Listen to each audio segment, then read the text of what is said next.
Hi, I'm Owen Binks, and you're listening to Weekly Dartscast 180.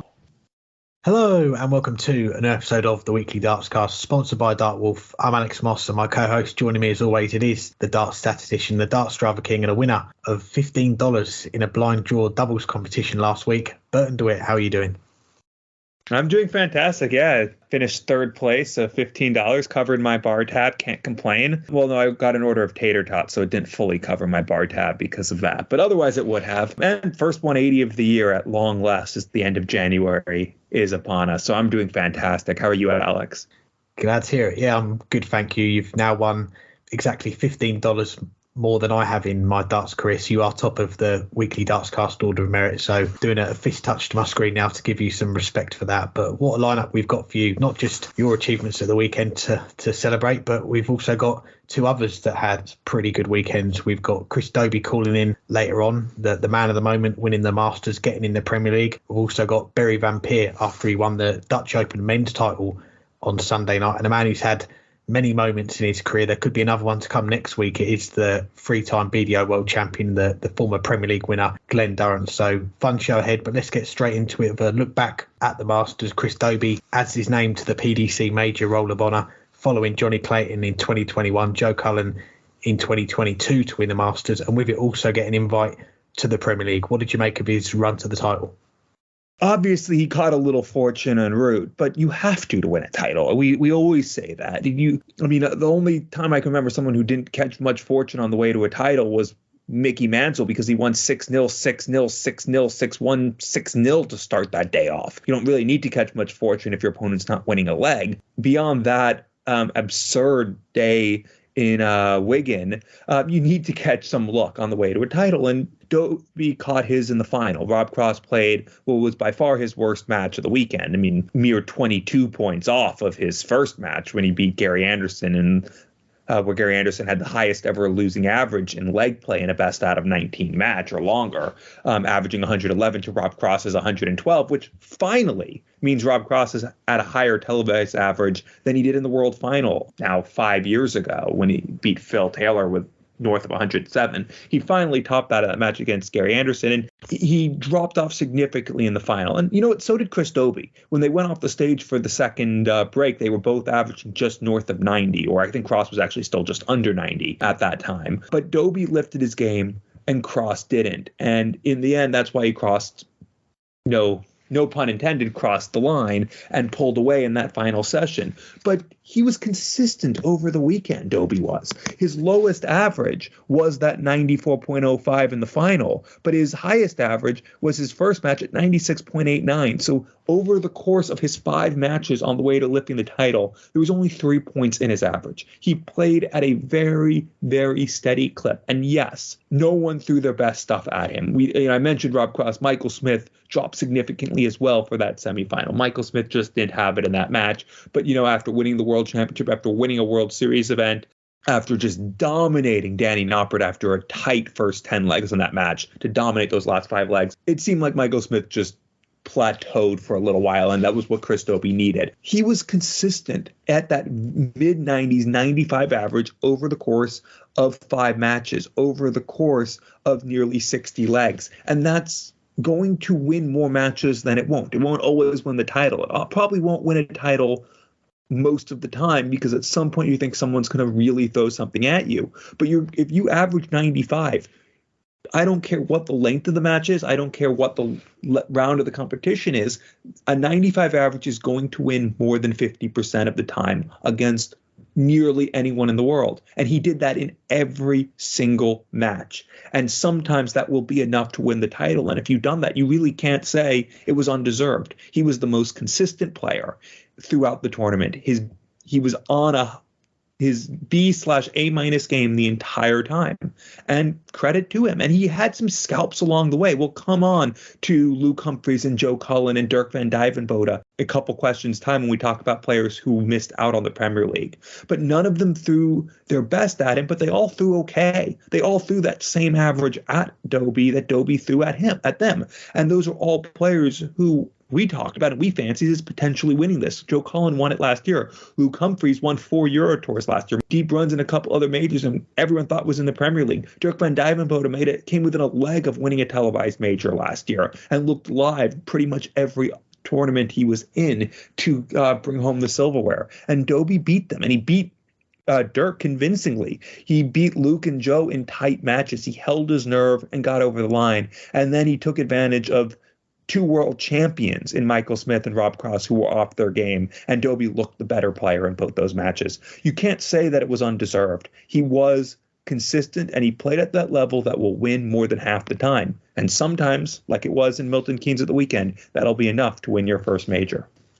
We teed it up on last week's show, our preview to the Masters. We said who could do a Johnny Clayton or a Joe Cullen win their first singles TV title at the Masters, and we discussed who was best placed. We talked about Luke Humphries, Stephen Bunting, Dirk van Dijvenbode, Damon Heta, and it ended up being a player ranked below all of them. Chris Dobey, world number 21, eclipses Johnny Clayton's record in the Masters 2 years ago. He was 18th, so he's now the lowest ranked player to win the Masters. And did he produce performances like we saw from Clayton 2 years ago or Cullen last year? You'd say no, but as you touched on there, it was that consistency all the way through. His average for the tournament was a touch over 95, and you look at all of his games over the weekend and he was around that 94 to 96 mark, and there wasn't a flashy 105, 110 in there. There wasn't a 112 like Rob Cross or Gary Anderson who had that 111, but some of the key moments from that weekend, and he made the most of them. The 1-2-5 finish to break against Joe Cullen to go 4-3 up. Joe Cullen called it a killer. Nice reference for Golden Balls there for our UK listeners who watched that show. And the second round, the 160 finish, an even bigger finish to hold in 12 darts to go 9-8 up. Luke Humphries waiting on 84 and then breaking in 15 darts to win 10-8. And the quarterfinals, well, he had that 140 early on in the game against Dirk to break for 4-4. Dirk sat on tops to go 5-3 up, and even in the semi-final as well, beating an off-colour Michael Smith who averaged 90, but the 118 finish to go 4-4, Smith could have held there for 5-3. These are key moments in the games, aren't they? And he just felt like he had that knack of winning the important legs, the important moments in games. He came out on top in all of them. And as you mentioned there with the final, Rob Cross averaging 90 in the end, and it was a fairly flat final, it's got to be said. But there were some impressive moments in there for Chris Dobey. He had that 11 darter followed by a 12 darter that took him from 7-5 to 9-5, and even when Rob Cross came back, won the next 2 legs, he fluffed his lines. He had 6 darts at 100 and didn't get 1 dart double, and Chris Dobey was able to get over the line, and he showed his bottle at the end there as well, because he had 41 left, and the dart going for the single 9 was underneath the treble. It was in that small margin of the single 9, so there were some nervy moments there in that final leg, and to get it done, he held it together well, and every credit to him. And you mentioned there about the Premier League as well. You could probably say he's the Premier League killer, because the players that he's knocked out at the weekend, 4 out of the 5 were looking to get into that Premier League. You had Joe Cullen, you had Luke Humphries, Dirk van Dijvenbode, Rob Cross, himself saying that he wasn't interested, he wasn't in the Premier League, still beat him in the final, and that's made a difference to the selectors, the PDC putting Chris Dobey in. So it's a big weekend in the career of Chris Dobey, and it could just be the start of bigger and better things for him.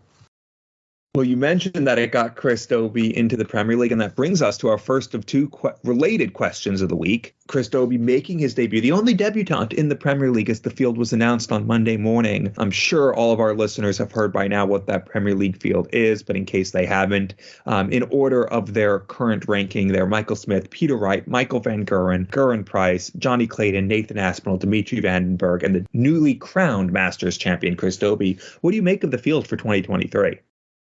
Yeah, I'm not sure why we're talking about it, because no one seemed that interested. No, joking aside, social media blew up, didn't it, after the lineup was announced, and the 2 questions of the week that we've got about it. The first one, the last time I looked, was close to 500 votes, and it is, what do you make of the lineup? And 14% of our listeners have got their thumbs up. They're doing the Andrew Gilding. 32% of our listeners are indifferent. They're either thumbs up or thumbs down. And then 54% of our listeners are going thumbs down, which is quite a percentage. And some comments that we've had from our listeners at YellowBlue31 says, to me, go back to the old format with 10 or even 12 players, so much quality.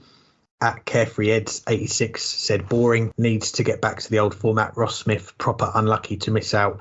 Cross 2. And for me, I'm happy with it. Cast your mind back to the day of the World Championship final, and I put a tweet out saying the 8 that I would go with, and they were Wright, Van Gerwen, Michael Smith, Price, Clayton, Aspinall, Noppert, Vandenberg. So I got 7 out of 8 right there. And the one I got wrong, Danny Noppert, it's been replaced by Chris Dobey. And after he won the Masters, and I think had Chris Dobey not won the Masters and we'd have seen Michael Smith or Peter Wright or even Rob Cross win it on that Sunday night, then maybe Danny Noppert might have just got the nod, and I'd have looked very smug with a full house 4 weeks ago when I made that prediction. But no, I think it is a good lineup, and this is coming from someone who, I wouldn't say I'm a devoted watcher of the Premier League. In fact, I know next week, the second week, I won't be sitting and watching it because I'll be at the Circus Tavern watching the World Seniors on that Thursday. But if I'm at home and I've got nothing else on, then I probably will give it a watch. But it is a long tournament, 16, 17 weeks. And although the new format is great for the fans in the venues, I think that part of it, changing the format to the nightly tournament, that is an aspect of it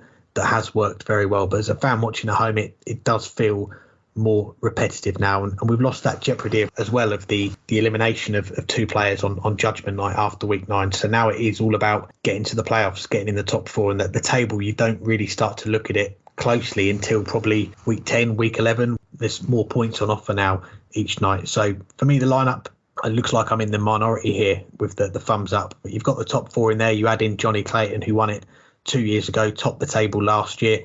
Nathan Aspinall, the story of his comeback from injury this time last year. He was out on the sidelines fearing for his career, and he's shown since he's come back that he can still mix it with the best. Dimitri, I thought he was unlucky not to get in last year. The cutback from 10 to 8 players, he was one of the players I thought who got hurt the most by that decision to take 2 players out of it. But again, we've seen last year 2 World Series titles, semi-finals of the World Match Play World Championships, and okay, the World Championships, he got a bit of a hiding from Michael Van Gerwen in that semi-final, but the match play was a very close game with him and Michael. And then you've got Chris Dobey, the wild card of the 8, you'd say, his first full Premier League season. He's had some scalps, not just at the weekend, but over the last few years, and I'm interested to see how he's going to fare with it all. So the most interesting thing for me is, do we see the top 4 make the playoffs? Because I don't think it's going to be that simple. Going Price has never been there. Peter Wright, I think, only twice in 9 or 10 seasons, and then Michael Smith maybe once or twice as well. So that's probably going to be the main storyline that's going to keep me interested in this Premier League. Yeah, and I'll, like you, limit it to the players who got in, because we will be, after hearing from Chris Dobey, we'll be talking about the players who are not going to be in the Premier League. So sticking to the ones who are in, I think it's not necessarily the lineup I would have picked, but it's absolutely a justifiable lineup. And, no, they've never not selected the top 4. Yes, Gerwin Price withdrew due to COVID a couple years ago. And I can't remember if Gary Anderson was still in the top 4 when he withdrew due to injury or not. But the top 4 historically have been guaranteed. Everyone seems to accept that. And there was not really going to be a world where the top 4 weren't selected this year, even if that weren't the policy. So that left 4 spots. And following with recent tradition, the Masters champ, if they're not in the top 4, gets in. So Chris Dobey got in for that. So those 5 are accounted for. That leaves the other 3, which you could have argued none of the 3 should have been in, but you could also make the argument all 3 should. And I'm going to make the argument right now that why all 3 can be justified.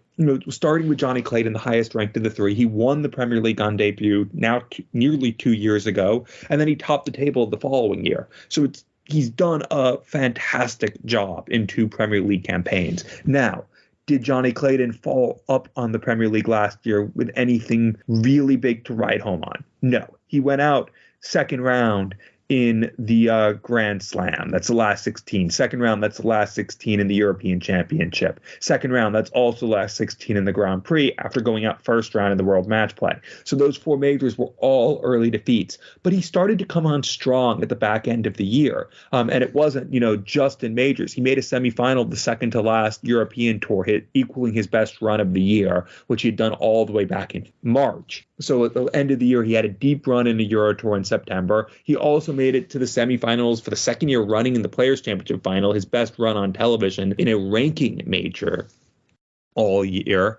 And then he followed it with his first ever quarterfinal at the World Championships, where he had the only event he hadn't yet made at least the quarterfinals of before going out in a tight match to Dimitri Van den Bergh. So it was a really good end to the year. Now, Clayton did not reach the very, very heights that we have seen from him before. We didn't see those 106 averages, but he still was playing better. He beat Josh Rock in the World Championships, who we'll talk about again in a second when we come on to Nathan Aspinall. So Johnny Clayton, when you factor in his Premier League record over the 2 years in the Premier League, plus the fact that at the back end of the year he was playing some of his best starts, I think you can justify giving him a third go. At the very least, we know that this is a format and a competition he likes, and he's gonna bring his game, and he's a likable, a fan favorite player.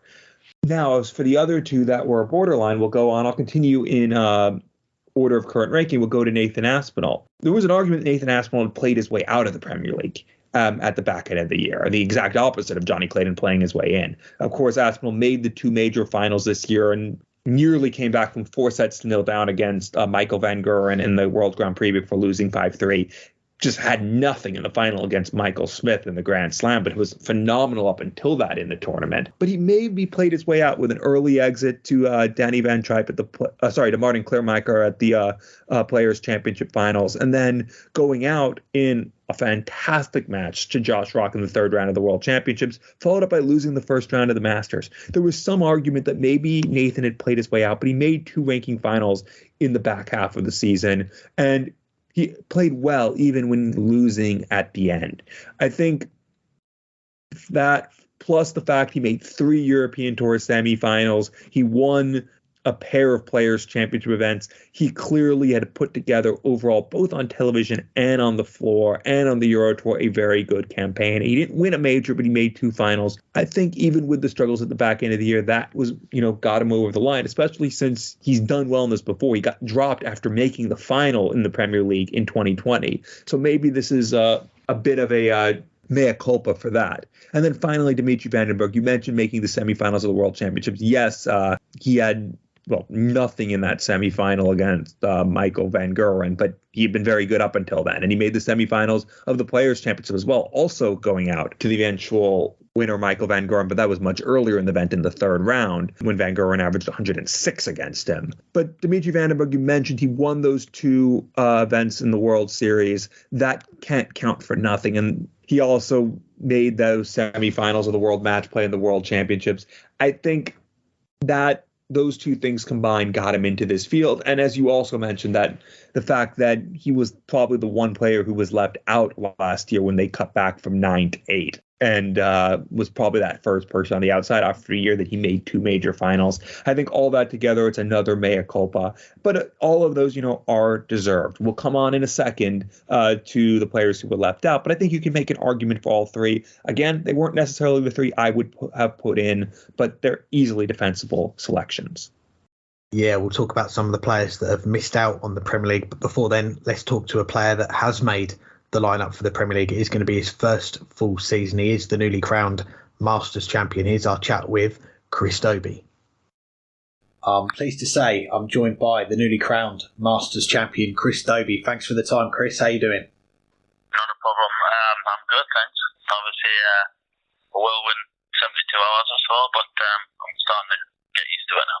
Good to hear. Yeah, we're talking on the afternoon of the Premier League Media Day. This time last week, could you have imagined you'd be in Belfast right now as part of it and a day away from starting your first full season in the Premier League?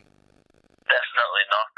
Obviously, I said to a few of the boys before the tournament, if I was to go on and do well and win it, I still didn't think that I would be because of where my ranking is at the minute. But going on for the last 2 years, the Masters champs went on to get in the Premier League and obviously went on to do well. Johnny winning it and Joe were runner up last year, so yeah, it was nice. Obviously, I put the questions aside each time after every game they were asking about the Premier League, and I just didn't want to think about it until I finally got over the line. And once I had that winning double and I got in, and it was afterwards. You've got to take every chance when the opportunity is given to you. Definitely. Well, we'll come back to the Masters, but at the back end of last year, you had some good runs as well. Quarterfinals of the Grand Prix, semi-finals, European Championship, then that run to the quarterfinals at Ali Pali. We noticed the finishing as well. I think firstly from that game with Luke Humphries in the World Grand Prix, you had 2 or 3 big finishes in a short race to 2 sets. The finishing, that's something that you've been working on, right? Yeah, I've put a lot of work and time in on my finishing because I know I can live with the best of them with my scoring. It's only me finishing that's been letting us down over the last, you could say, the last few years. But yeah, I've worked hard on the finishing side of my game, and it's starting to pay off. Early on last year, away from the board, you had a management change as well. You were with Dunvegan, who had been with you from the start of your time in the PDC. You joined ZXF Management. Talk us through that decision and how much has Martin and the team helped you so far? Yeah, obviously, Dunvegan were a big part of my career at the start.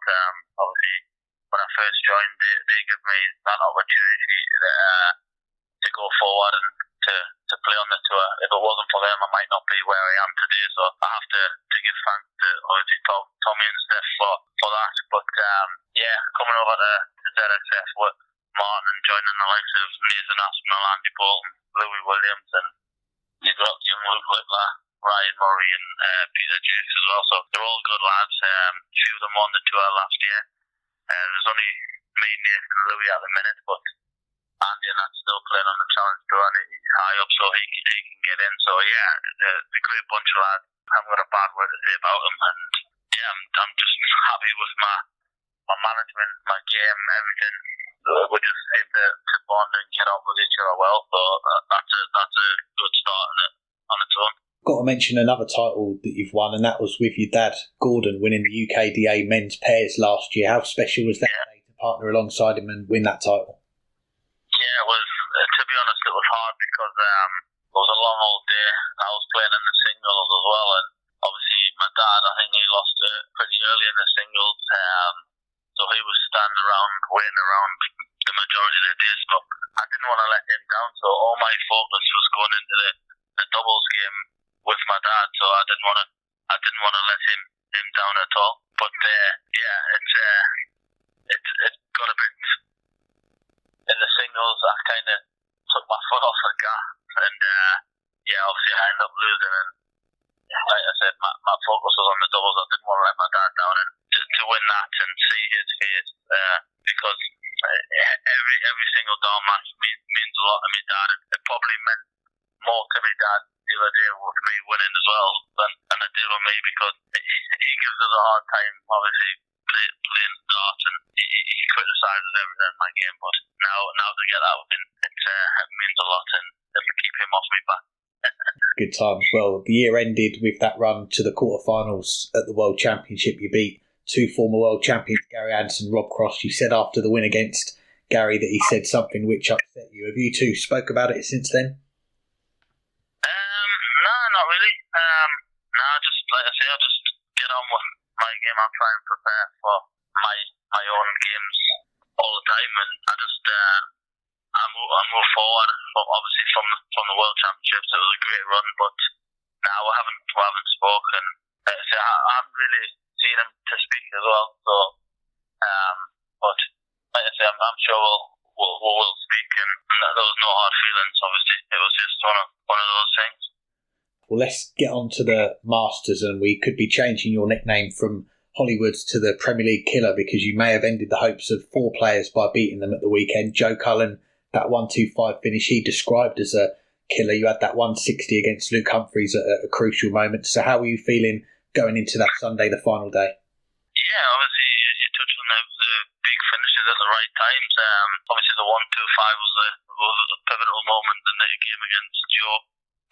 The 160 against Luke, and I think there was a 140 against Dirk as well in the third game after. I think he just hit a 10 dart leg, and I replied with a 140 shut out. So the big finishes were a key part of my game, and I think there was turning points in each game as well, which give me that confidence to go on to see the game out. Yeah, I said it on our show, watching on at home, it felt like every important moment or every crucial leg, you were winning them all tournament. Even in the final, you had 11 and 12 darters to pull away against Rob Cross, and when you get to 10 legs, you're one leg away from that title. Yeah. What was it like stepping up to the hockey, being so close to it? Yeah, it's always hard, obviously, because I've never been in that position before in my first major final. But to get over the winning line, I'm sure, I'm not going to say it'll be easier, but I think I won't feel as much pressure throwing at the winning double in the next TV final. And the winning leg as well, you had a go at the 170 to win it. The previous visit, going down for the 17s with your last start, was that on purpose to try and leave the big fish? Yeah, always. Obviously, the 170, it's nice to finish on a big one, but it was always my aim, and obviously missed the ball for it. I automatically thought when the two treble 20s were in, I automatically thought to myself, obviously Nathan Aspinall come to mind. He played Rob Cross in the final of the UK Open, and he finished on the 170. I said, so why can't I do it? Obviously missed the ball. And then I don't know what happened after that. I got a bit nervy in the end trying to close the game, but got over that winning line. Yeah, he definitely did. That next visit, the 41, the first start slips just under treble 9 going for the single. The visit after you had a dart bounce out and you hit that double 16 last start. So how did you get it all together there? Just like it's composure. Obviously the way I've been working on my game, finishing wise, and I think that's just played a key part of it and helped us a lot. So hopefully I can take this win and go on to win many more. And like I said before, I shouldn't be as nervy or edgy as I was against Rob. Well, that win, that has got you in the Premier League, and we should ask as well, because you've changed your walk-on to Let's Get Ready to Rumble, but I'm assuming the night in Newcastle you'll be going back to local hero again? Yeah, it's got to be done. Obviously, it's nice to give something back to fans, and obviously the fans in Newcastle, born and bred Newcastle fans, and they'll love the moment just as much as I will, so we'll definitely do something for them, and hopefully go one better than I did a few years back. Speaking of Newcastle, we've got Glen Durrant on the show this week, and we saw the nice present that you got him a while ago, that Newcastle shirt which you wore, and then we saw you posing in a Middlesbrough shirt. So we want to know who wore the shirt the longest. Was it Glen in the Newcastle shirt or you in the Middlesbrough shirt? Glen wore his the longest, his fit in. Mine was just a joke with a friend, and he was looking for a Middlesbrough shirt all over, and he couldn't find one, and then this shirt just appeared out of nowhere, and it was absolutely massive, so I couldn't have it on any longer than a few seconds, but it's a laugh and carrying on, and like I said, we're all good friends, and we all like to have a laugh, and I hope to see Glen soon, and I miss the banter with Glen. We'll still keep in touch over message probably every day, really, you can say, but yeah, I miss the banter. Well, last night we saw Newcastle make it through to the League Cup final at Wembley. Did you manage to still make it to St James's Park, or were you preparing for the Premier League? Yeah, I was there. I was there and came over here early this morning, so it was nice to be part of that, and obviously get ourselves to Wembley. It's just the way we're playing lately. We're doing well, and we're confident. We're not scared of anybody. We're confident of beating anybody. So yeah, I'm just looking forward to seeing who we'll face, and fingers crossed we can get a bit of silverware. Just a few more before we let you go, and let's look ahead. Your first full year in the Premier League. I know you usually play in a local league on Thursday night, so have you told your teammates the bad news you're not going to be able to play for the next I have. I was with one of the lads the other day. He came to my house, and obviously he congratulated us, and said, you do know that means I can't play Super League. He said, oh, never mind the Super League. He said, we'll have you on the TV every Thursday night, so you're there with us anyway. So it is. It's a great feeling. I know they'll be 100% behind us, and my dad, he might not play on a Thursday anymore. He might just stay in the house, because I know he gets more nervous than I do. So I think it could be the end of him as well. Oh no! Well, touching on the schedule, it's worked out well for you as well, because we've seen this year the PDC have moved the European Tour qualifiers to after the Players' Championships. They used to be on the Fridays; they're now going to be after. And as someone who's outside that Pro Tour top 16 at the moment. That's quite handy, isn't it? Yeah, definitely. I noticed that it's probably key for me that because playing in the Premier League on the Thursday and doing the qualifiers on the Friday would have been hard. But yeah, we've got a few days extra now, and yeah, like I say, I'm looking forward to the season. I'm happy with my game, and hopefully I can get a few more titles to my name, and who knows what this year will bring. Just lastly, before we let you go, I think back to when we first spoke and talked about your early years in darts, 2014, winning the Riley's qualifiers, the World Masters run to the last 32. That was what gave you the belief to try out Q School, then getting your tour card. Your first year, you were practicing 4 or 5 hours a day, still working at the same time. And when you look back at it now, what does it mean to you and everyone who supported you on the way to have won the Masters, and when you walk out tomorrow night as a Premier League player? Yeah, it means the world, obviously. I'm not one of those players that forget where they come from. I'm humble. I'll stay. I'll still go back home, and if I can, I'll play local leagues with the lads to help the team out. I'm one of them. I like to go out with a banter. I've got all the support in the world back home, family, friends, all the dart lads. I know 99% they'll be there at the Newcastle Arena there, so I'm especially looking forward to that one. But you get me uncle, my sponsor, management who travel all over to come and watch us as well. So it's nice to have them on the journey, and hopefully they can continue the Premier League journey with me. And who knows, like I said, I'm playing well enough, so I'm looking forward to this campaign and see how I end up in the Premier League. Looking forward to seeing it as well, Chris. Congratulations on winning the Masters at the weekend. Congratulations on the call up to the Premier League, and wish you all the best for that. What else is to come in 2023 as well? Thank you very much. Cheers, man. Thanks again to Chris for joining us. Now on to the second of our 2 questions of the week, and it's back to the Premier League. Which players should be most disappointed to miss out on the Premier League this year?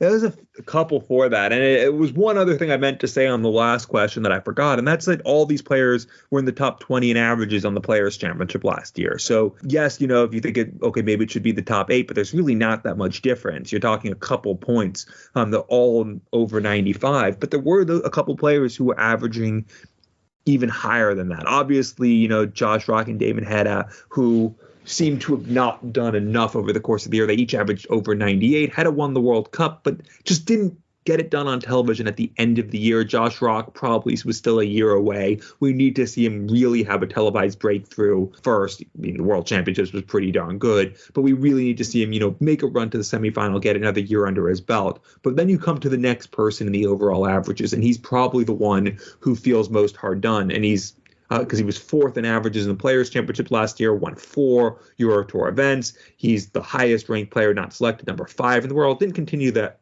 trend of 4s, but being 5th is not all that bad. And that's Luke Humphries. But again, you could say Luke Humphries played his way out at the back end of the year, and including at the beginning of this year. Because what did Luke Humphries do in the Masters? He lost that first match to Chris Dobey. Okay, that's not the worst result. Possibly played okay in that match, but he also didn't really look that good in the 2 World Series events. He just didn't look fully up to that Premier League level. And at the World Championships, he went out in the last 16, didn't get really put together that run that he needed before going out in the 4th round at the World Championships. And yeah, so from that you can say he played his way out. But again, he made 2 semifinals in majors near the end of the year. He made the semifinals of the Grand Slam. He made, before losing to Nathan Aspinall, made the semifinals of the Players' Championship final just a week later before going out to the eventual winner, Michael van Gerwen. It's tough to say why Luke was left out. Those 4 Euro tours, just topping the Pro Tour Order of Merit, winning 2 Players' Championship events, 6 titles overall over the course of the year. And yes, he didn't make a final on television, but he had deep runs at almost everything. It seems really harsh on him not to get in, especially since there were 2 players selected who three players selected who didn't win a major this year either. And in the case of Dimitri Van den Bergh, didn't make a final, but at least he had won a pair of World Series, won those televised titles. And Johnny Clayton had topped the Premier League the year before. So there are arguments to be made, but it really seems like this is a situation where Luke Humphries had the Premier League spot on lockdown and played his way out. A mix of those World Series events and that early exit at the World Championships and that early exit in the Masters, and he was left out as a result. And that brings up the question, should he turn down the World Series events? What if he had said he wasn't interested in going to those World Series events? He's getting ready for the Masters and didn't want to go there. Would he have been selected at Premier League? I don't know. It would have been tough to turn him down, but they might have then said, no, we're not selecting him because he had turned down an invite to something. But it does leave me wondering if he would have been better off skipping those World Series events. It seems like he played himself out. Beyond that, as we said, Rob Cross said he wasn't interested. I think Rob Cross otherwise would have had a decent gripe. Obviously, Danny Noppert as the UK Open champion and Ross Smith as the European Championship have a gripe to do as well. And, you can say Damon Hedda. He won the World Cup. He was the highest average in the Players' Championship events this year of anyone who wasn't selected, the highest average of anyone who isn't Michael Van Gerwen. And you know how much he was behind Michael Van Gerwen in the Players' Championship events? 0.01 points. He basically was as good, or at least was averaging as well as Van Gerwen in the Players' Championship events over the course of the year. Again, I'm ignoring Daryl Pilgrim because he only played one match. There could be an argument to be made for Damon Hedda, but again, likewise, he didn't perform in the televised events at the very end of the year, and maybe he played his way out as a result, but the World Cup has never been a guarantee anyway. But beyond that, I do think it's Luke Humphries who has the biggest gripe, even though he didn't win a major. But again, you can make that argument. Just like I made the argument that all three were deserved, you can make the argument that everyone left out was deserved. They didn't do enough over the course of the year, especially at the back end when everyone was watching and everyone was asking, what have you done to earn your spot? Yeah, that's a really interesting point you make there about Luke Humphries and the World Series. And I said earlier about if Chris Dobey had have not won the Masters, would I have got my full set of 8 out of 8 predictions right? Probably not, because I think Luke Humphries is the player that's been the unfortunate one here that's missed out, because we've had a precedent the last couple of years. We've talked about it.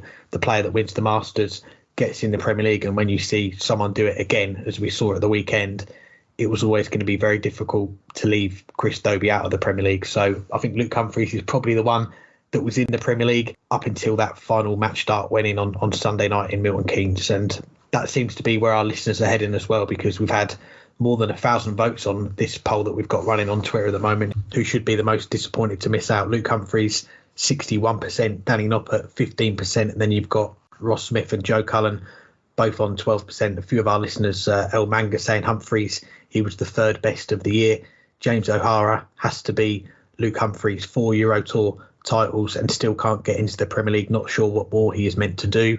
And we've also got Joan, who says, in my opinion, they're wrong with the lack of transparency with the criteria when selecting the players. They cause us to have controversy and angry people every year. Hard to understand that Humphries and Noppert are not in this year. And we've had as well a few of those players that missed out have been on social media. They've talked about it. Joe Cullen said, gutted with my omission from the Premier League. Don't feel it's justified at all, if I'm honest. In fact, it's a kick in the balls. I'm certainly not the only player who rightly feels hard done by. Felt I deserved another chance after being 1 millimetre from winning. Been a tough day. Luke Humphries said, can't deny that I'm incredibly gutted not to be involved in this year's Premier League. I've really worked hard in 2022 to get the results I did. 5 senior ranking titles and 2 major semi-finals.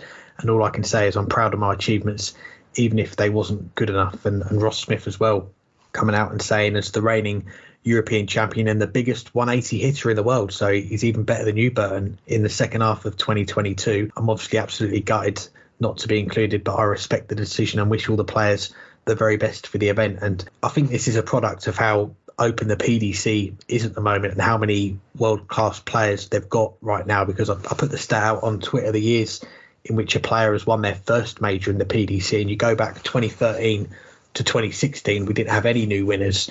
And then for the last 7 years, including this year now with Chris Dobey, going from 2017 onwards, we've had one minimum each year. Just got to look at the players that have missed out and the achievements that they've had, you listed them there. Players were very close, and in any other year, they'd have probably got in. You talk about a player in Joe Cullen who had that match start. He was the width of a wire away from winning the Premier League, and that's how fine the margins are. If he'd have hit that double, he'd have won the Premier League. There'd have been no dispute. He would have been in the lineup again this year. So it is difficult to say, which players deserved it the most, which players will be the most disappointed. And I think whichever way the PDC went, picking 8 players from that pool of 11, 12, 13 players, it was always going to be a decision which was never going to please everyone. But based purely on achievements alone, I think Danny Noppert, for me, winning the UK Open, the other deep runs he's had, I think the early exit of the World Championship and the Masters, that killed his chance. But yeah, I'm with you. I think Luke Humphries, out of the 4 we listed there,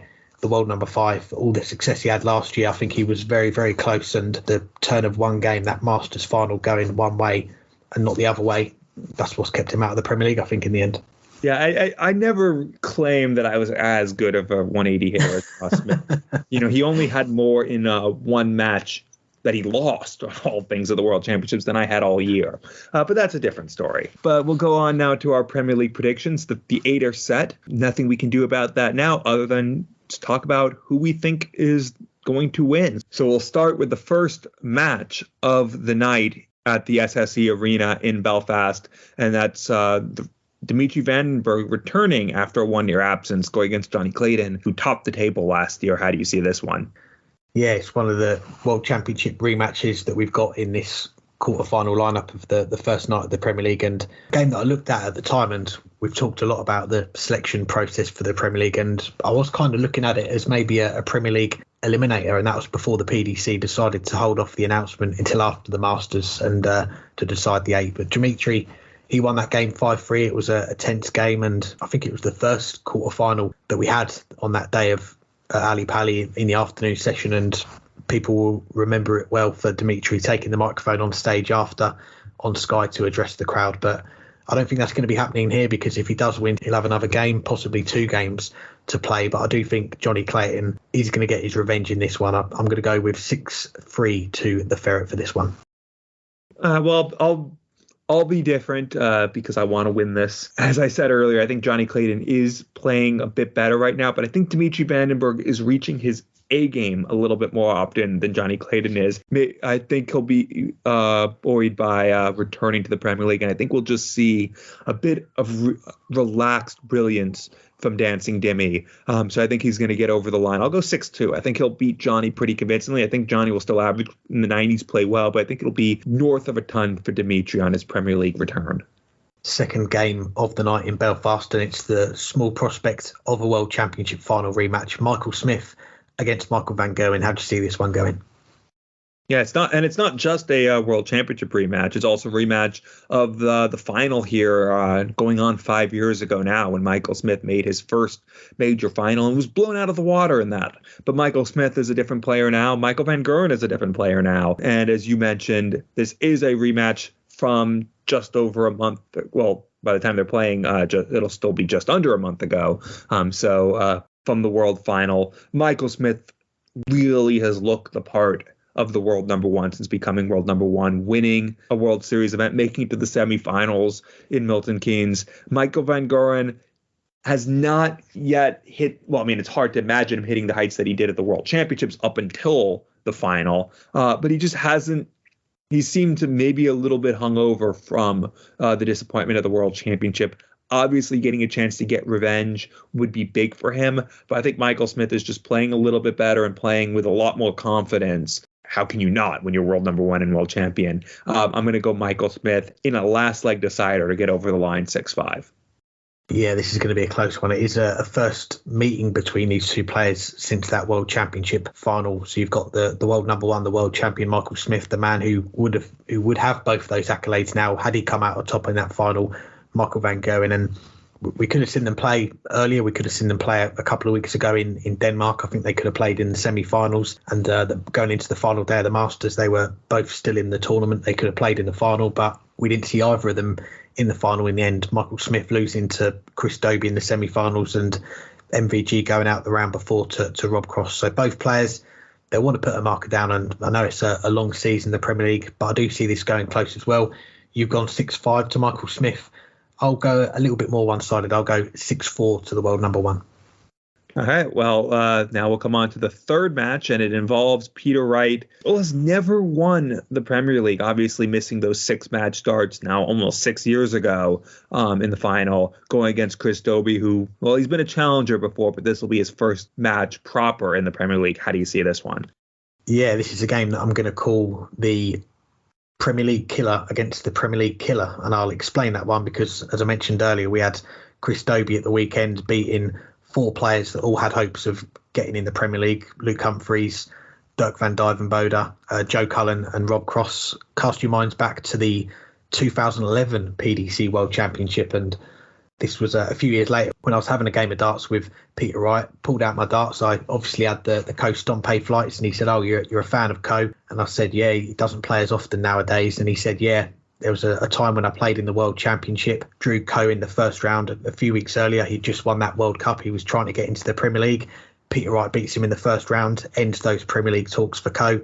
And in the second round, Paul Nicholson, who was a major winner that year, winning the Players' Championship finals, beats him in the second round and ends Paul's hopes of getting in the Premier League." So 2 Premier League killers going up against each other, albeit 12 years apart. It's a big night for Chris Dobey in his career, his full Premier League debut. He's played a couple of nights as a contender or a challenger before, and I think we'll probably see experience win the day on this one. I'm going to go with Peter Wright to win this one. He won the opening night of the Premier League last year, and I think he'll get off to a winning start in this game. I'm going to go 6-3 to Peter Wright. Maybe I count as a Premier League killer because you mentioned Chris Dobey. I once won a leg off of him when he took 200 something points off my score so that I was on a finish and somehow took it out as a handicap. He shouldn't have done that, but that's probably the only Premier League killing I'll ever achieve in my life. But yeah, I think Peter Wright's just playing too well right now. He looks like one of the best players in the world again. It's clear that he had prepared to get ready for the World Championships. Unfortunately, wasn't able to time it fully right due to Joe's illness in November. But he's making up for lost time. And okay, he lost in semifinal. He missed those 3-match starts against Rob Cross after coming back from 10-8 down in that semifinal to level the match. But beyond that, he was probably the best player at the weekend in Milton Keynes up until that point. There's no reason to think he won't be the best player coming into Belfast as well. Dobey, I think he'll play well on debut, but I think Peter Wright's experience and just how good he's playing right now will be too much. I'll go 6-4 to the world number 2. And the final of our quarterfinals that we've got to look forward to on Thursday, it is the returning Nathan Aspinall against Gerwyn Price. How do you see this one going? It really is amazing how Gezi has still never found his best game in the Premier League. I mean, obviously, his first Premier League, people thought that, he admitted himself that he hated it. And no one really thought he'd be back in it the following year, but he only went and won the Grand Slam and forced himself back into it and then became the best player in the world at one point, world champion, world number 1. But he's never reached his best in the Premier League, while Nathan Aspinall only managed to make the final one year. So Gezi's never even been to the semifinals. Best has been a pair of 5th places. But I think that maybe this is the year that Gezi corrects that. A lot of the pressure's off. He's down to number 4 in the world. He's not defending as much as he has been in previous years over the course of the rest of the year. And that means the pressure won't be there on the weekends, and that'll ease some of the pressure in the Premier League. Nathan Aspinall, he's not just going to be happy to be here. He's going to want to duplicate. He's going to want to prove that his selection was justified. But I think this match is going to be a little bit too much for him against the Gerwyn Price that will have a freedom that he hasn't had in a bit. Obviously, Gezi always has to battle the crowd, and at least when he's not playing in Wales, and that's an added thing he'll have to deal with. But I think he'll be the better player on the night. I'll go 6-4 to the world number 4. Well, you say Gerwyn Price has never produced his best in the Premier League, maybe apart from one night, and that was in Belfast last year. He had that 170 finish. He had the 2 9-darters. He won 3 games with 2 108 averages and the 105. But aside from that, the Premier League it has been an unhappy hunting ground for the former world number 1, former world champion. And I've got to say, I've missed these matchups between Nathan Aspinall and Gerwyn Price, because you go back 3-4 years ago, the prospect of these two playing against each other on a stage in front of a crowd you couldn't get much better as a darts fan. They've served up some battles over the years, and looking at their record via Darts Oracle, they've both got 9 wins each, so neck and neck at the moment. One of the players is going to go to 10 wins. We don't have draws in the Premier League anymore, and you've gone for going price. I'll be different. I'll go the other way. I'll go with Nathan Aspinall. I think this is the one where we do go all the way to the 11 legs. It is going to go 6-5, and yeah, I'm going to go with Nathan Aspinall to get off to a winning start, 6-5 to the Asp. Oh, we'll see. And I meant he's never brought his best over a full Premier League campaign, but you're absolutely right. He brought his best that night. Now, we'll move on to our second of 3 guests on this week's show, and it is with the newly crowned Dutch Open men's champion, Barry van Peer. I'm pleased to say I'm joined by the newly crowned Dutch Open champion, Barry van Peer. Thanks for the time, Barry. How are you doing? I'm fine, thanks. Good to be back on the podcast. Great to have you back on, and let's just firstly touch on the weekend. And I think I saw you describe it as the biggest victory of your career, winning the men's title at the Dutch Open. Only 2 days on from that win. Have you had time to reflect on it all yet? I haven't really, don't think it's synced in properly yet, but it's been good. My colleagues and all have been very nice about it. A lot of friends, a lot of messages from everyone. It's realizing what I've done, what I've achieved. So yeah, it's definitely the biggest one. So yeah, I'm really pleased with that. Well, we'll come back to the Dutch Open later, but first let's circle back to when we first had you on our show as a guest. It was April last year, just before your long-awaited debut on the European Tour. You said to us how excited you were to finally play on the European Tour. You had a 95 average, you won it 126 on the ball to win your first game. What was that feeling like walking off the stage? Yeah, it was really good, of course. Took me very long to actually qualify for one, and actually getting the win on the first try was actually very nice. I thought it was only gonna get better from there maybe, but I unfortunately lost the second round, so that was, I wasn't disappointed as I should be maybe, but it was a step to the right direction again, so yeah, I was pleased to even get through anyway, so. Yeah, as you say, you got to the second round and you'd won through 2 other qualifiers to book your spot in 2 more European Tour events after that. You had one in Austria and another one in Germany. What did you take away from those experiences? It was a really helpful experience, a lot of experience into it. Give me more motivation to actually wanting to get to more of those. I failed to qualify for a few where I actually was in the final to qualify, so that was a little bit of a bummer, but yeah, it was great. Like I said, it's a step forward from that moment on, and yeah, looking back on it, I think I did pretty good. I won twice my first round, I think, and had some decent chances in my second games. Unfortunately, without a win, but it was still good. Good experience, had fun, and wanting more. Well, last year, that was the second year of your latest tour card. You had 3 runs to the last 16 on the floor towards the end of the year, but ended up finishing outside of the top 64. So how are you feeling coming into this year, going back to Q School only a few weeks ago, trying to win back your card?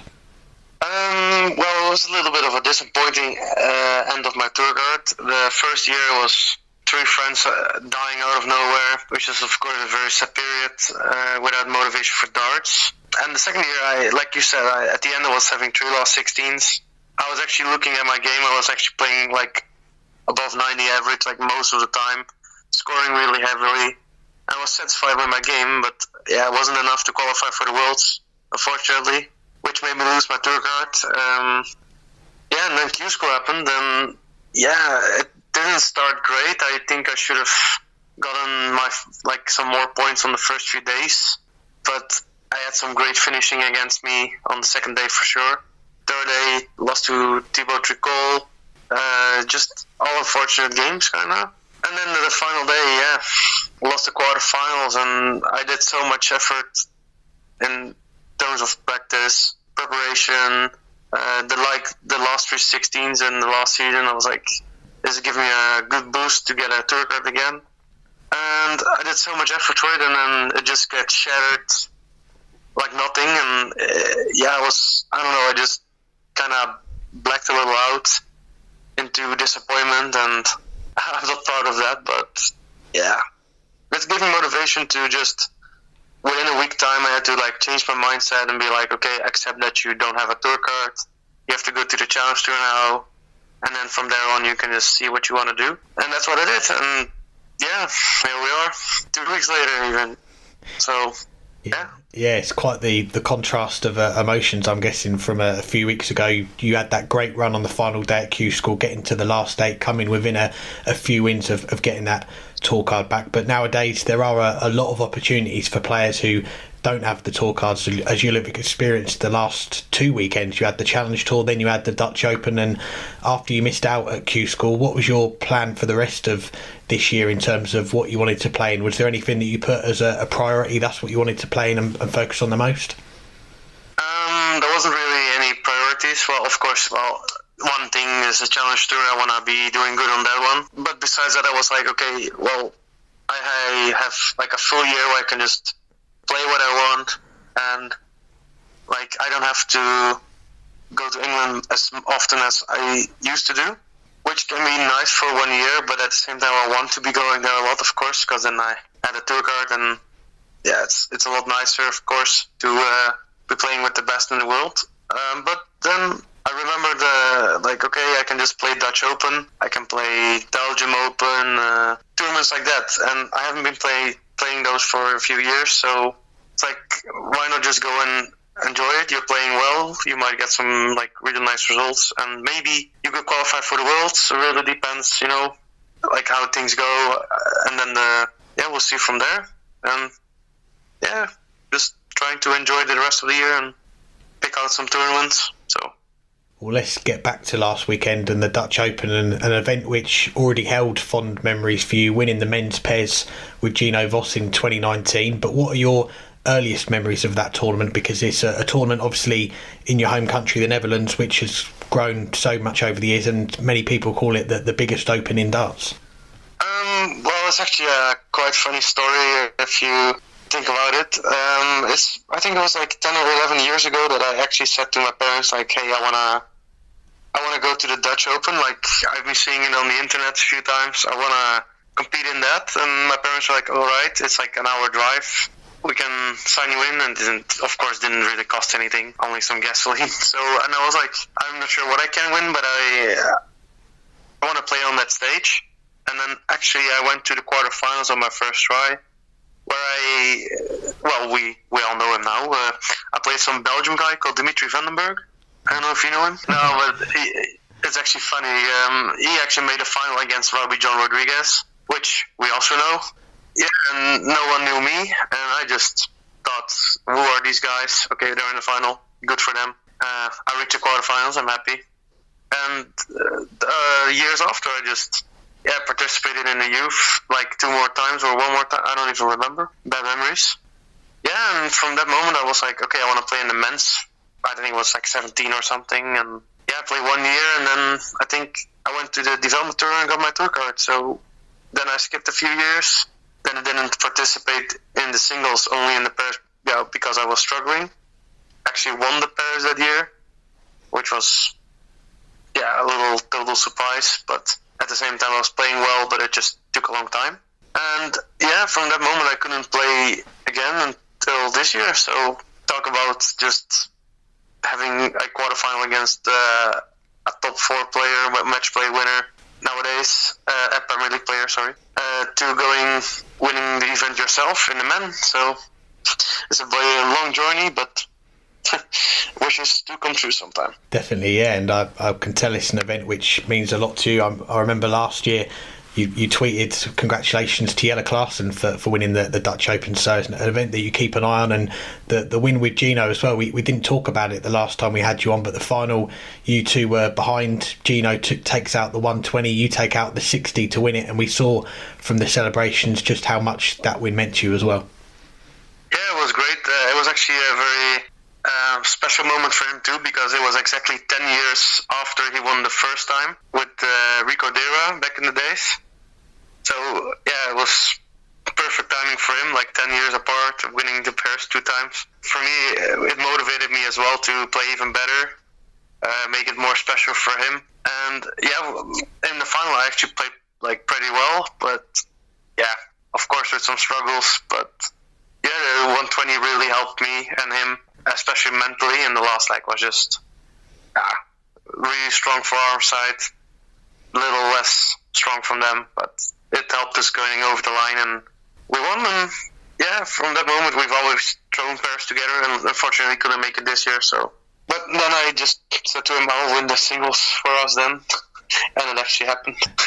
It's funny, pretty funny. A men's pairs winner, now a men's singles winner, and let's have a look at that run to the title. I had a look earlier, 2,693 players entered the men's event at the weekend, and you survived an early scare in your first two games. They both went 3-2 in the last 2,048, last 1,024. Talk us through that Saturday and getting through just to the last 128 on the Sunday.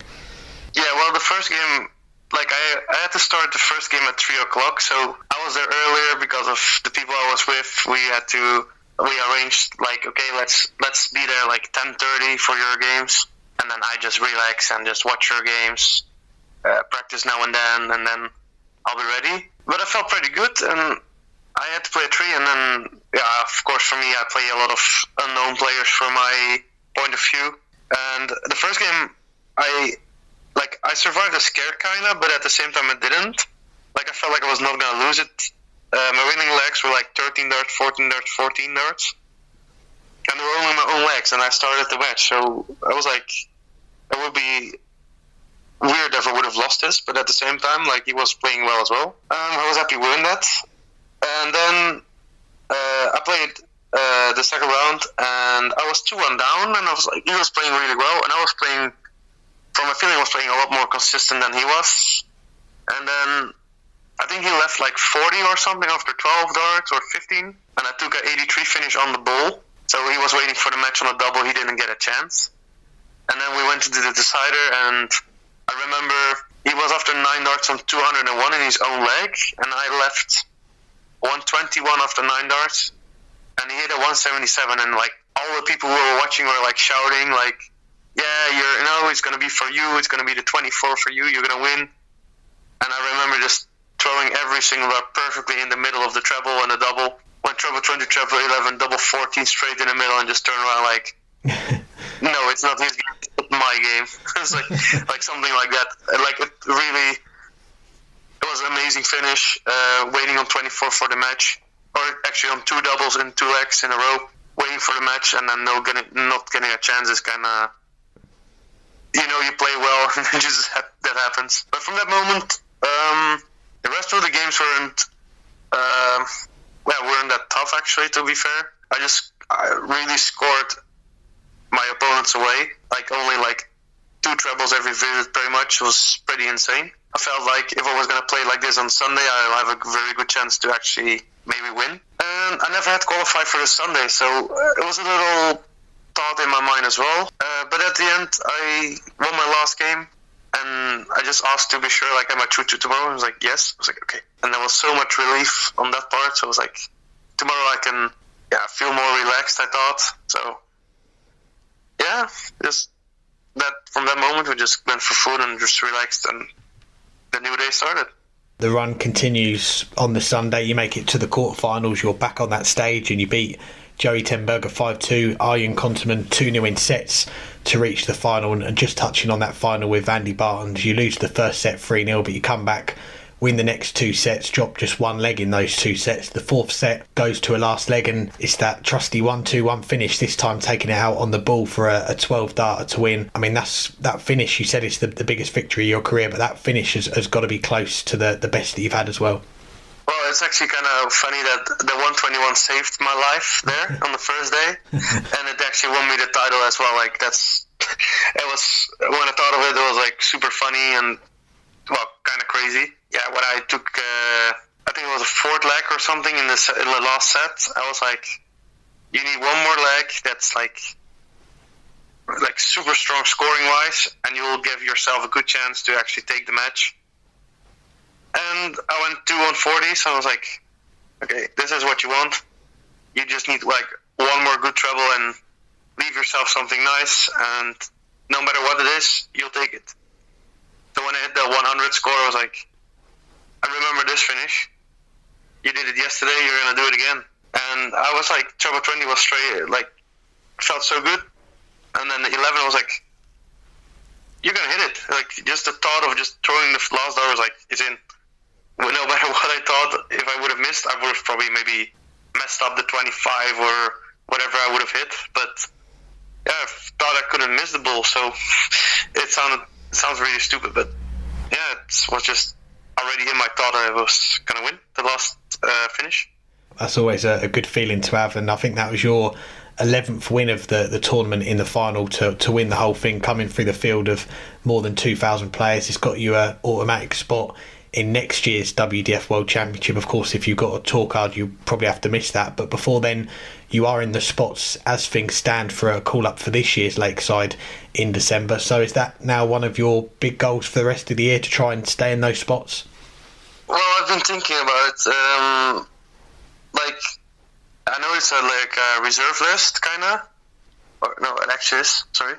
So you kind of have to hope for someone to not show up at the World Championships, which honestly is kind of not what you hope for someone to do. You know, they're also qualified for World Championships. They want to be there. So I kind of want to go for like more tournaments. I'm already like thinking about it a little, which one to go to and which one I can just skip and so.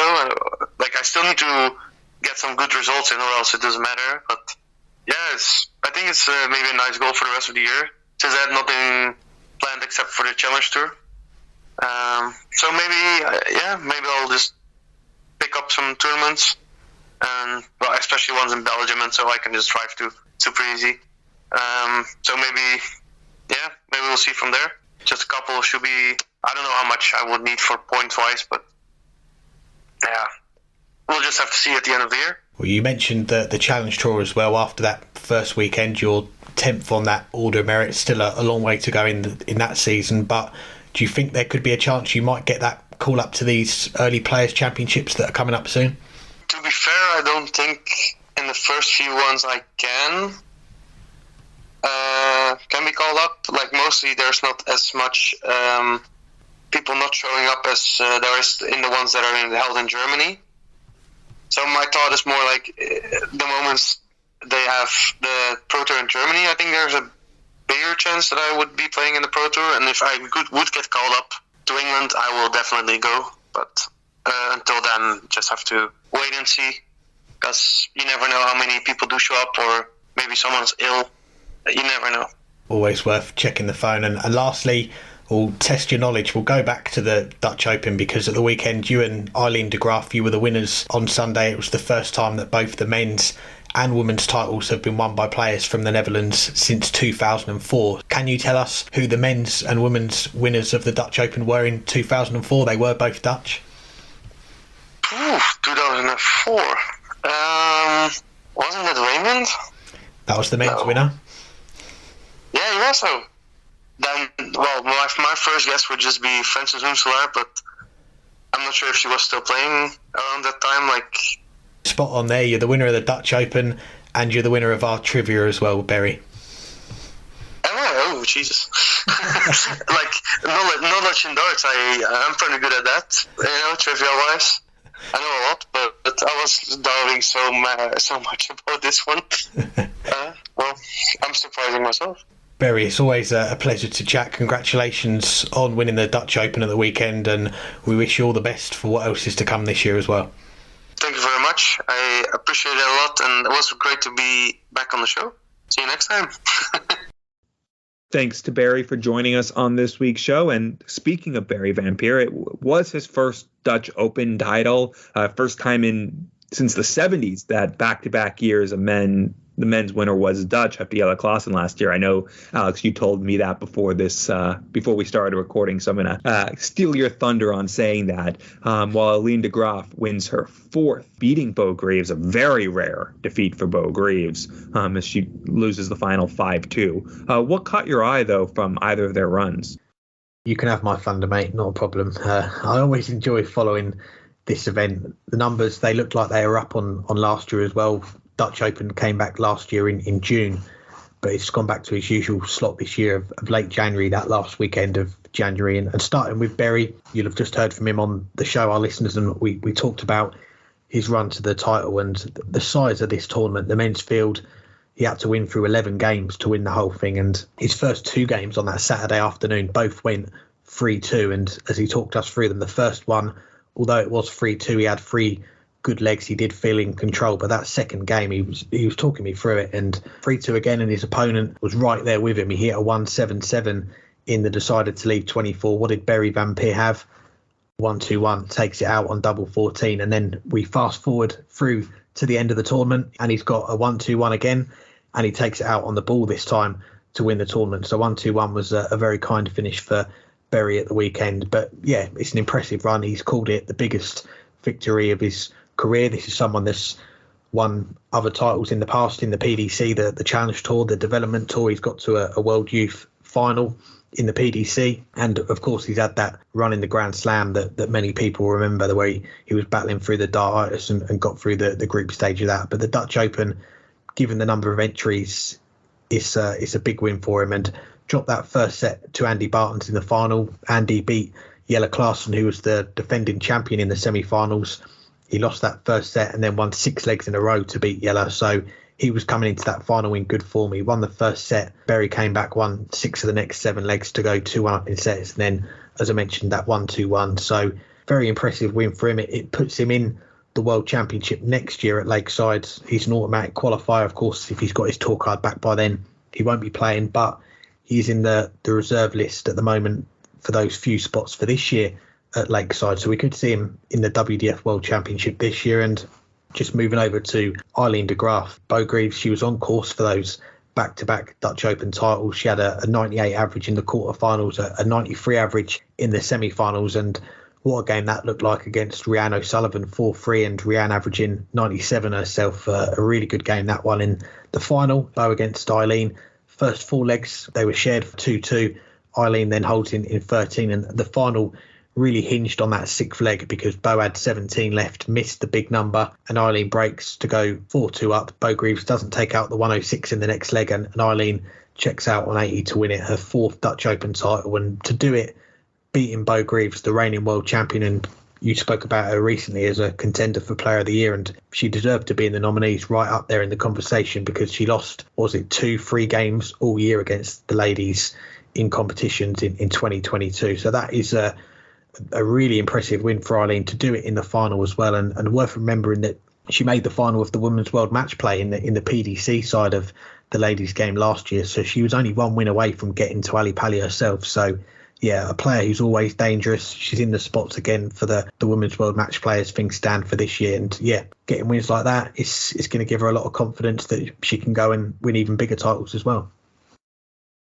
Yeah, and I'll start by saying up until literally the final, I didn't watch any of the Dutch Open. I just didn't have time. But I did manage to catch alongside the Masters semifinals and finals. I was watching the Dutch Open finals. I had them 2 screens, and it was fun to do. But I can't really comment that much on the runs up until the final. But I will say, I'll start with Aileen. Has to be considered impressive. Yes, Bo Greaves was not on her best game in that final. I mean, if Bo Greaves, she didn't play poorly, but she played poorly by her standard. The previous 2 matches, semifinal averaged against Rhiannon O'Sullivan averaged just under 94. The quarterfinal, she averaged 98.5. And other than early on when she didn't have to do anything, she'd been in the 80s throughout. She was clearly the best player in the women's draw, but she dropped off to an 82.5 in the final. Aileen de Graaf matched her, and Aileen de Graaf hit the right shots at the right time, and that's why she won that match. It is, Bo Greaves did miss a couple darts at double there near the end, missing double 17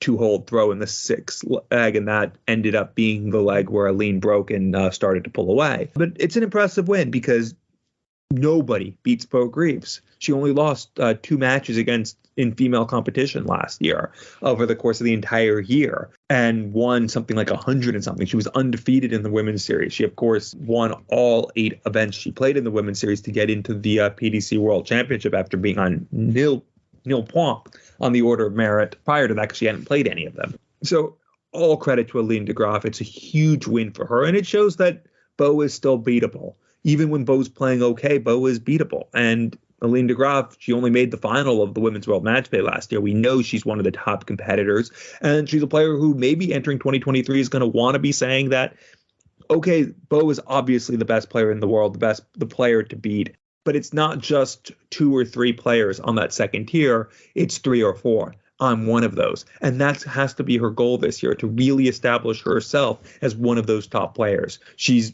been a top player before, but we hadn't seen as much of her during the pandemic, making the Women's World Match Play final, now winning the Dutch Open over Bo Greaves. Aileen de Graaf has put herself in position to really break out as one of the top players yet again this year. As far as on the men's side, Barry Vampire, you mentioned he dropped that first set, a set where the first 4 legs all went against the throw. A really, really slow start to that match. Both of them really were struggling early on, but Barry lifted his game, and Barry played at a pretty good standard those last few sets, dropping only 3 legs, having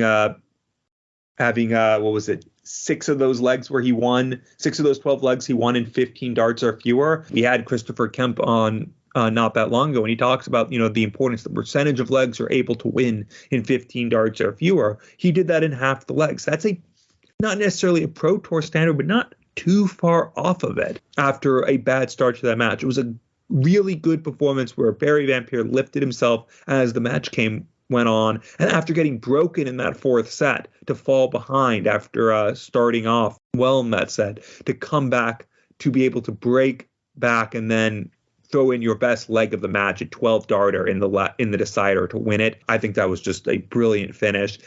Deserved champion for Barry Vampire, and especially considering just a few years ago when we saw him in the Grand Slam with Dartscast. One of the saddest things to see how he's overcome that and lifted his game and is now better than ever before. It's a fantastic thing to see, and a fantastic achievement. You mentioned gets him into the WDF World Championships. I don't know what this WDF World Championship you mentioned is. I don't know if this thing really exists. We'll see. But either way, deserved champion of the Dutch Open when it's all said and done. And we'll be talking about the World Seniors. We've had the draw come out at the weekend for that in just a moment. But let's get to a player who'll be making his debut in that tournament at the Circuits Tavern next week. He is a 3-time BDO World Champion. He is a former Premier League champion as well. Here's our chat with Glen Durrant. I'm joined today by the 3-time Lakeside World Champion and the former Premier League champion, Glen Durrant. Glen, how are you? I'm really, really good. You're catching me on a good day. So looking forward to chatting to you guys. Excellent. It's your 9th time on the show, but it's been a little while since we last had you on as a guest, just before the start of your Premier League title defense in 2021. I know you've spoken a little bit already about the last 2 years and the tough times you've had on the Aki, but when you think back to that Premier League campaign in 2021, how hard is it to think about it?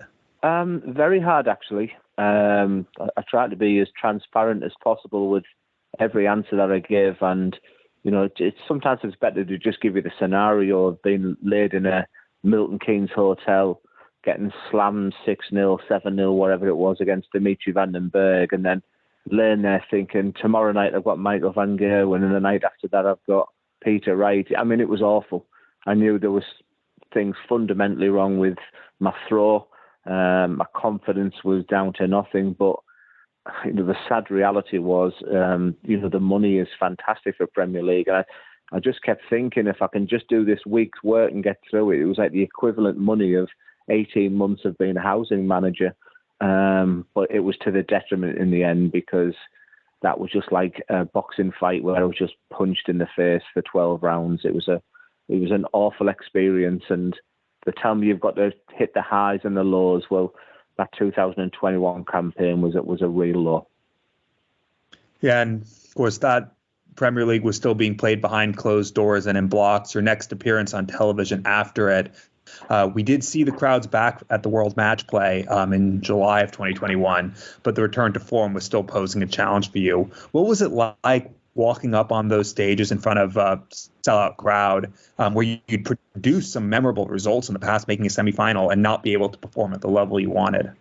Yeah, I felt a fraud to my sponsors and family and friends, because I knew driving up to Blackpool. I mean, I know that we're going to touch on the World Grand Prix, but that was worse driving to Leicester, because by then my game had imploded. It was terrible. But the match play had a lot of people, a lot of fans, probably hoping for the 2019 Glen Durrant, but I knew deep down that was a million miles away. And playing Callan Ridds, I did practice okay in the back that day. I was practicing with James Wade, and sometimes you just hope it'll be all right on the night. But very dark times, the match play, but in particular the Grand Prix was just horrific. Yeah, I actually wasn't planning to ask about the Grand Prix, but since you mentioned it, if you do you want to go into detail on that? I just knew my game then had gone. I knew I was playing last. A good friend, Mark Selby, the snooker player, was there. The crowd had pretty much left because I was playing Jose last, and I had a 58 average, and it was that was a difficult drive home. I think people were then beginning to realise, and then the Glen Durrant's never going to make it in the PDC brigade. They were back out, but it was a tough read at times. But you know what? I mean, Britain love a good loser, and unfortunately, 99%, and I highlight the word unfortunately, 99% of the messages I was getting were just from nice messages from people, and I was so missing the day when people were calling me a fat elephant. I think Gerwin Price called me one day or something, whatever it was. But I miss them days when people were actually saying not so good, nice things about me. It was like I say, it was just a difficult year. I bet. And coming into 2022, we saw early on in the year that you started offering coaching sessions. We wanted to get you back on now for a little while to ask about that. And almost a year on, it looks like it's something that's working and that you're enjoying. Is coaching something you've always wanted to get into? Age 55, it would have been nice. That was the plan. So it was 3 years earlier than expected, and I just didn't realise how successful. I mean, I am talking a very, very busy diary, and even squeezing in 2-3 a day now, which is not what I like to do, because I like the preparation of getting someone ready, because I ask for a brief. I'm working with straight to the point darts, so they get a YouTube video, all the slow-mos that maybe your eyes can't see directly. It's working absolutely fantastic. Now, I can't turn anyone into someone in 2 hours. Ideally, you want to be seeing them every week, as a mentor, chatting to them, going to some of the games. So it's very, very difficult, but you can teach people the fundamentals, and now I'm beginning to get. I mean, I had 11 development tour players in their last development competition that there was. I just looked at the names and I was like, wow, 11 of them have been to my house for coaching, and they're the ones I like, where you can teach young people just subtle changes. And when I say subtle changes, I've only had one Pro Tour card. I mean, the day I lost my card, I had 3 Pro Tour card holders then saying, can I come and see you now, Glenn? But then you're looking at subtle changes, preparation, mindset, consistency. How did you do this, Glenn? But my favourite client to come in is someone who walks in and they're averaging, between 40 and 50, and they're standing face on and they're hitting a big 13, then an 18, and at the end of the session they're hitting 3 straight 20. So there's just a mixture of all, but absolutely gone crazy, busy. I hit 3 straight 20s the other day, so maybe I'm already too good to take the lessons. No, I kid. I'll never score 60, just 45s and 38s. But I'll teach you. But that brings me to my next question. It's not just in the UK, but players from all over the world have been in touch with you about booking a coaching session with you. For our listeners who might be interested, I know you mentioned that you're pretty overbooked, but how is the calendar looking? And do you have got many spaces left now? No, is the honest answer, because I hope I'm not breaching confidentiality here, but I am working on a trial with PDC TV as well, so I'll be commentating on Pro 2 Play Championships 3 and 4. I hope I haven't been, and there's something in the offing about commentating on a Euro Tour as well, plus the modest commentary I'm doing, which is so the most difficult thing for me right now is juggling it all about, because you don't get the 6 months calendar that you would as a dart player. where you know exactly where you go and what you're doing. You know, now it's a case of, you know, he's a rota coming out, Glenn, and you think, I don't believe it. I've got PDC TV that day. I've got coaching that day. So the life of a commentator /coach, you know, /world senior is, you know, my diary is as busy now as it's ever been. And I'm using my brain again, you know, like I did 30 years as a housing manager. So, you know, the Glen Durrant that you're talking to now, you know, is just a totally different character to the one who was in 2021 and 2022. It was hiding away. And I want people to understand that, because I think everyone thinks, you know, Glenn, you'll get back to being a dart player. Well, if it does, then wonderful. But, you know, I've got other things now. You know, I feel like part of me's done my bit of darts, you know, being a 3-time Lakeside champion. And when your mentality, things like, there's a wonderful saying I read, and it's something like, if you're no longer then chasing the dream or chasing the target, the next target, you know, life becomes very difficult after that. And I think the day I won that world, when I won the Premier League, part of me was like, wow, I've done it, I've achieved it. And every interview I watch with a Gerwin Price, with Michael van Gerwen, they're already talking of the next competition. And that's where the mindset of a dart player comes in. But I'm in a good space. But in answer to your question, my diary is as busy now than it's ever been. Yeah, well, you also anticipated our next question about commentary. Now that we've covered that, I'll also go on. It's not just commentary that's gotten you on television recently, but you also made an appearance on Eggheads in November alongside Keegan Brown. What was that experience like, and how did you get on? It was bizarre, is the word. I mean, I drove down and never really thought about it, because, you know, the life of a dart player, blah, blah, blah. It's like sometimes you're going from day to day, and then Eggheads was suddenly on top of me, and I'm like driving to London. And then it's when I think I got in the studio and I sat down, the lights come down and the 4 Eggheads come in. I was like, honestly, what the hell am I doing here? I mean, I don't do quizzes or anything, and I've got certain subjects that I like. I like to think I'm a fairly intelligent person, but when it comes to general knowledge, and the first thing that comes up is history, and I was like, they looked at me, it's like, Glenn, will you take one for the team? As in, just go and guess. And I was like, no. But I thought, if food and drink comes up, I'll give that a go. And sport, I think I can take anyone in the country at. And then food and drink come up, I take on, well, while I'm here, I'm going to take on Kevin, who's universally known as the best egghead in the world. You know what I mean? He's so intelligent, and, you know, and incredibly, I won that. And that was like, you know, life is complete now. Yeah. Now we'll go back to the hockey. Last year finished off with the World Championship PDPA Tour Card Holder qualifier. And after you said it was part relief and part incredible disappointment after that event, what was that whole day like, playing in the qualifiers, and then afterwards knowing that your time as a PDC professional was at an end, at least for now? Yeah, I just knew I wasn't going to qualify. I was in no sort of form, but a big part of it is that you just hope that you stand on the hockey and something comes back of that. And that player who just loved dart at the Lakeside, who just found it effortless just to throw a dart, who would never think, how do I do this? What do I do? You know, because once you start thinking as a dart player, and so, you know, the thought of this year being still on the tour and being slammed 6-0 and 6-1 and just against people you know you should beat.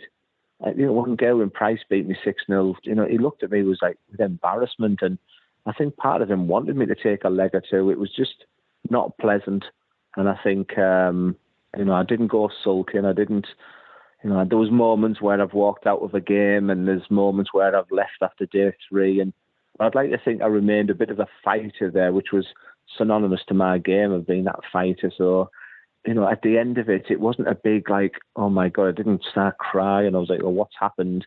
I just started looking at different challenges, and, you know, people still want to hear from me and see me. I'm busy on the exhibitions, and, you know, I'm still a big part of Mac Elgin's team. He uses me as a mentor to the other players.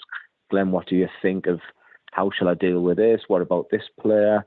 You know, someone's had a drop in form. Can you recommend? So I'm playing just different roles. And like I said, many, many times in this interview, it's a much happier Glen Durrant in 2023. One door closes and another one opens, and you accepted an invite to play the World Senior Championship, which will be coming up in just a few weeks now.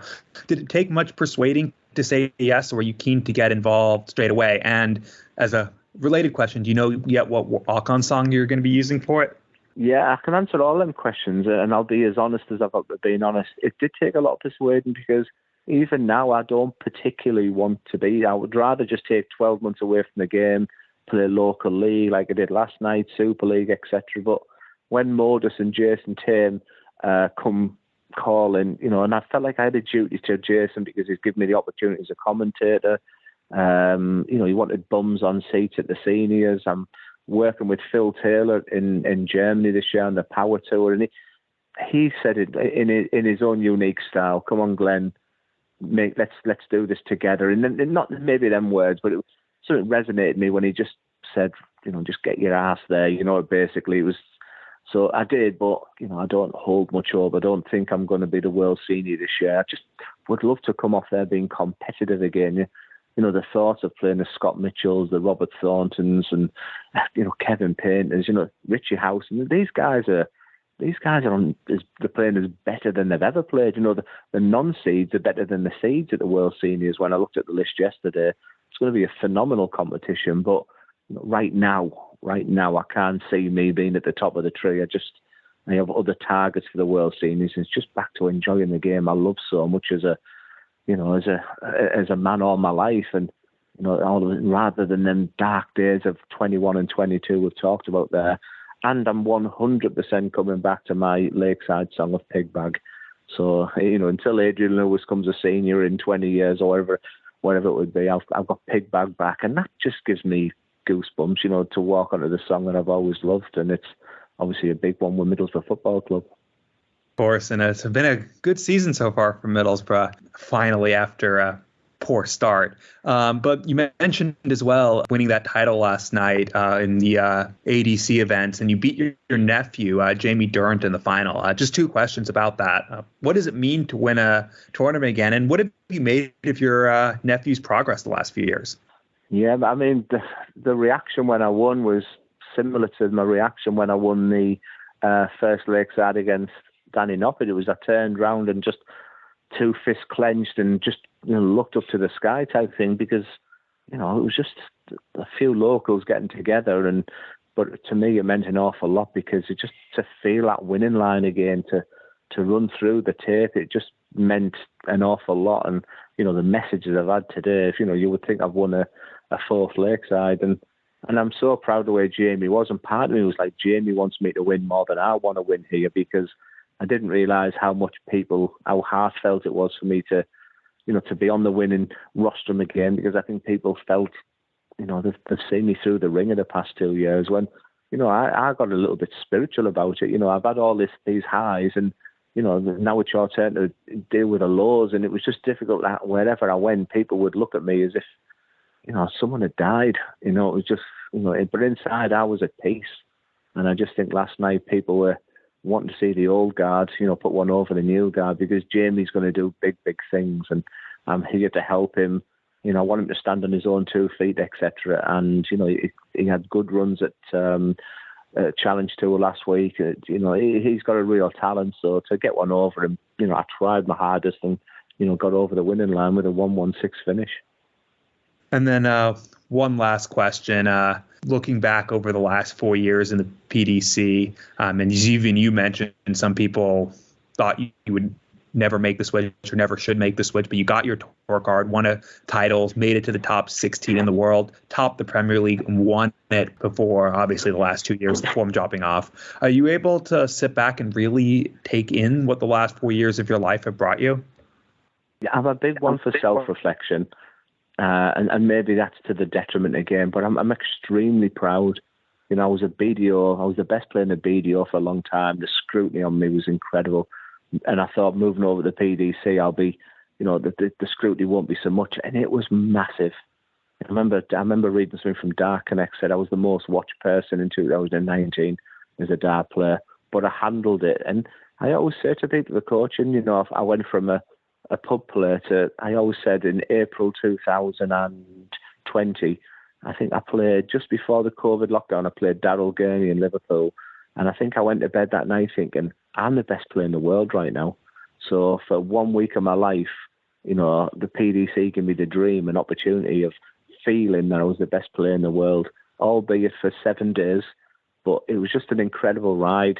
But in sport, you have the highs and the lows, and now I can experience both. So when people can come to see me and they're struggling with a release of a dart, and if they're throwing it too fast out there, I can understand, because all of a sudden when my timing and everything went, I could begin to understand and offer advice, and don't do what I do of practicing on your own, thinking that you're practicing correctly. So the whole PDC journey was just an unbelievable one. And these young players now are fighting for millions and millions of pounds. It can change your life. You can be millionaires.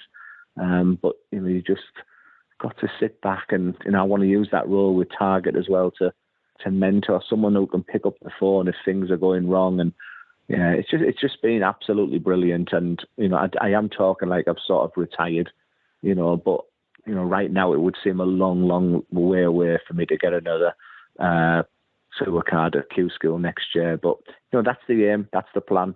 But right now I'm just enjoying other things. And like I said, for the 5th time, the person you're speaking to today is a much happier one that's been for a long time.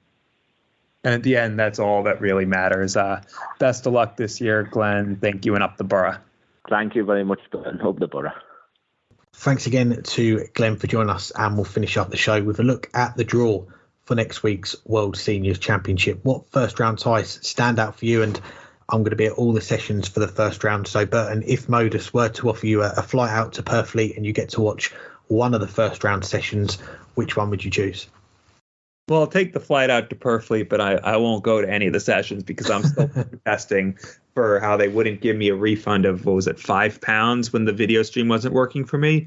I mean, even though it's a free ticket, I'm not going to take the risk that I accidentally buy a beer or something there and suddenly they get more of my money until they give me those £5 back. But I will gladly take the free flight over and enjoy a weekend's holiday in beautiful Purfleet in February. But as far as which first round ties I'm most looking forward to, there's a couple from the Thursday afternoon or play. The third match on, probably the standout tie of the entire first round. David Cameron, of course, winning one of the televised events last year, going against Richie Howson, who, qualified 4 different times for this. He won both qualifiers this past weekend, created a couple lucky losers into the event.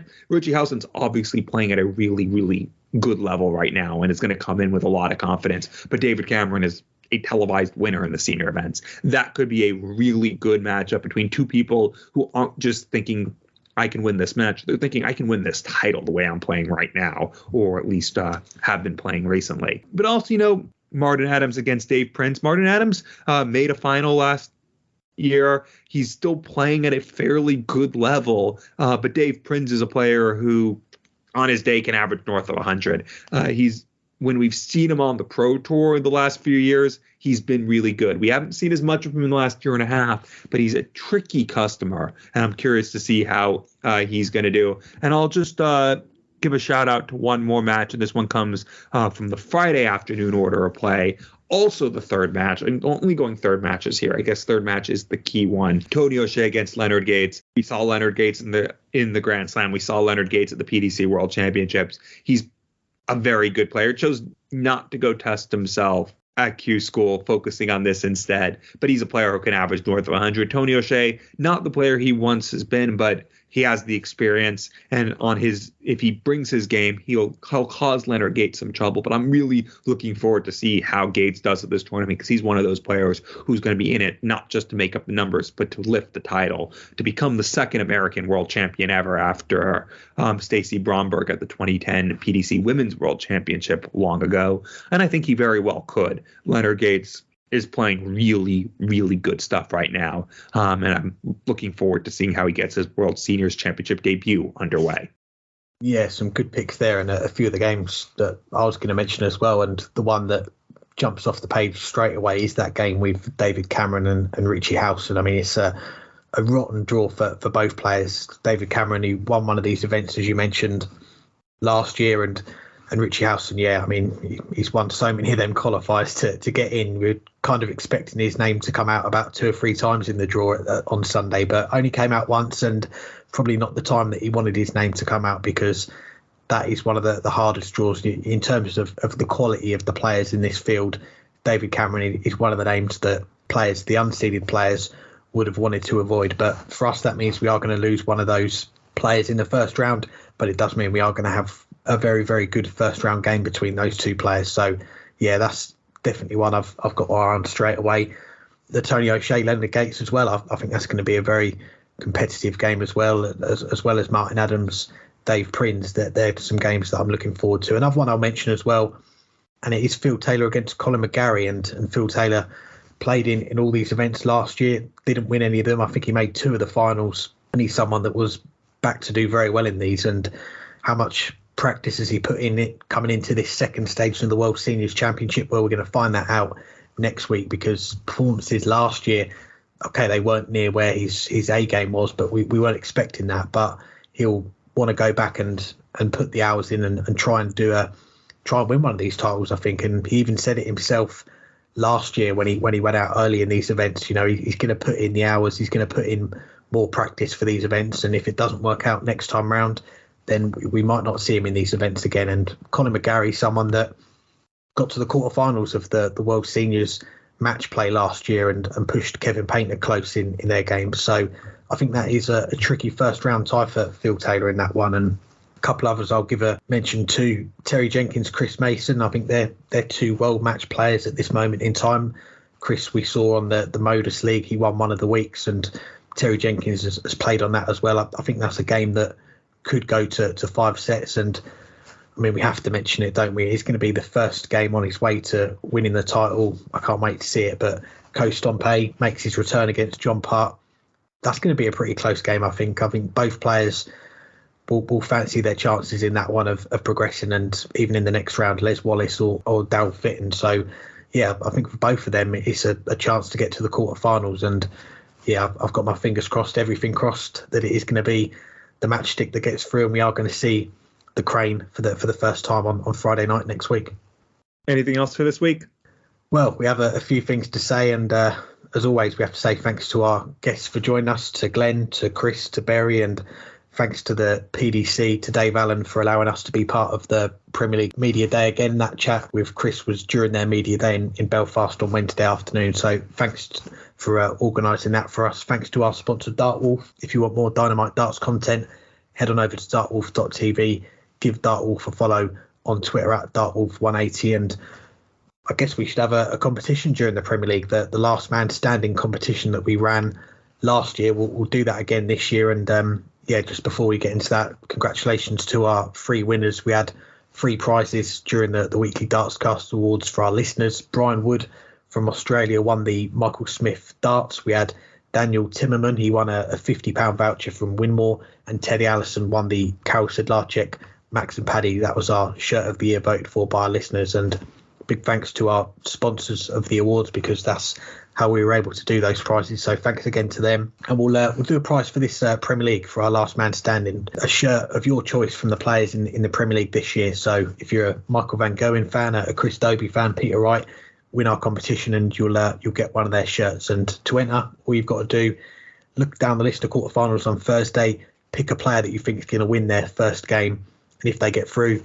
you go through to next week. If they lose, you're out. But you've got to pick wisely, because you can't pick the same player twice. So that's what you've got to do. If you want to get involved, retweet our pin tweet this podcast, give us a bit of exposure, always helps, and reply #last man standing and the player that you're choosing. And good luck to everyone that gets involved in that. And I think that is everything from me. So enjoy the Premier League. We'll be back next week. Plenty to discuss. Hang tight for that. But before then, back to my catchphrase, and that is enjoy the darts. It might be the longest sign off you've had so far. I was getting out of breath there. I'll keep it short and sweet then. Everything Alex said, and more. Enjoy the darts. Hang tight. We'll be back next week, as we always are. And get your picks in. You want to win. You want to be the last man or woman or person standing, because, well, then you've beaten everyone. Until then, hang tight.